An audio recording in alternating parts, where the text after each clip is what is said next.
Okay, so the purpose of today's lesson is to get cracking on email. It's impossible to make the best use of all the wonderful new and internet technologies without being able to manage email. And so we've thought a good starting point would be to set everybody up a special email to use with Talis Lab and to use in connection with all your learning at home and in school. In your groups a little bit later, you'll start thinking about what we actually use email for and what role and function it plays. But let's just get set up first.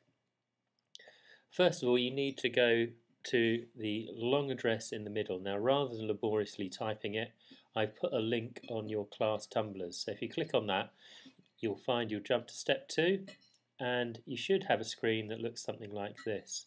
The first thing you need to do is to put in your username. Your username is just the first letter of your first name followed by your second name. I'll hand lists with these out, so it shouldn't be a problem to put that in.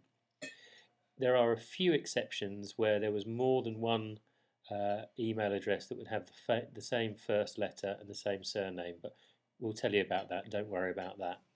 Next thing to do is to put in password. In this case, everyone's password is password. We're going to change them later and make them personal to you. Click sign in and we're on to step 3. First time you log in, you just need to do it twice. Once you've done that, the next time you log in, you just go straight in. So you put the password in again. You then type in the squiggly letters to prove that you're a human being and not a computer, and then you click sign in. Come to step 4. You need to select the language, choose English UK. The reason why is that that won't underline with red squiggles things that are English spellings where there's American variations. Next up, another set of squiggly letters to be entered in there. And lastly, once you've done that, you click I accept, create my account. Okay, step 5. And this is roughly what your Gmail account will look like. Now, to the right of where it's got your email address, you'll see settings. You need to click on that. That will take you to step 6, and this time you're going to click on accounts.